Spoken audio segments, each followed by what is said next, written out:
conséquences physiques.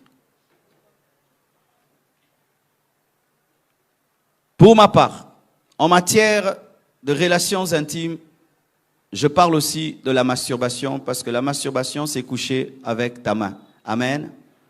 Et je vous prie, arrêtez de vous masturber. Amen. Arrêtez de vous masturber. J'ai prêché dans une église et Dieu m'a dit de parler de la masturbation. Et lorsque j'ai fait l'appel, c'était la moitié de l'église qui est passée devant.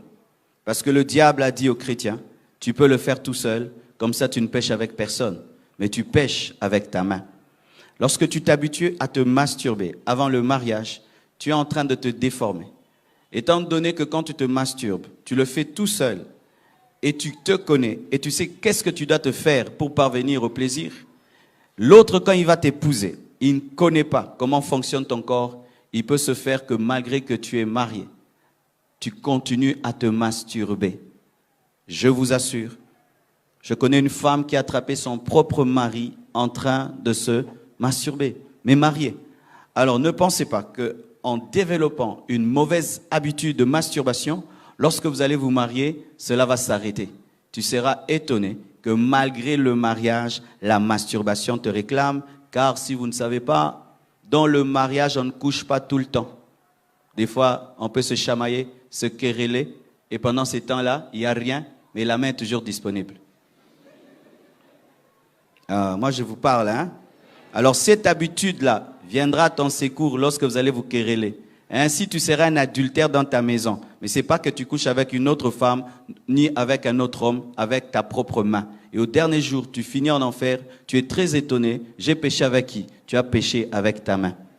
Arrêtez maintenant. Déjà, soyez libérés déjà maintenant que vous êtes célibataire. Sinon, en allant dans le mariage, vous pouvez des fois souffrir d'impuissance. Vous pouvez souffrir d'éjaculation précoce. Vous pouvez souffrir de frigidité. Quand tu le fais avec ton mari, tu ne ressens rien. Tu le fais avec ta femme, tu ne ressens rien. Et tu es très étonné, mais c'est à cause d'une mauvaise habitude que tu as acquise tout en étant célibataire. Si tu t'es repenti, mais cela continue, fais l'effort de voir les serviteurs de Dieu, parce que l'une des choses qui brise la masturbation, c'est le partage. C'est l'un des péchés les plus secrets dans l'Église. Et lorsque quelqu'un arrive à partager, à le dire, à mettre à nu ce péché, sa puissance est anéantie. Cherche les encadreurs, va leur dire, j'ai un problème avec la masturbation.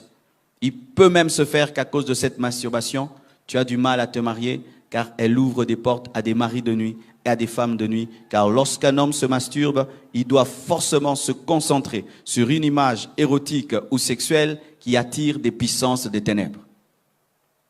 Et chaque fois que tu te masturbes, tu le fais jamais seul. Il y a toujours un démon, une puissance des ténèbres qui est là, active, couchant avec toi. Couchant avec toi.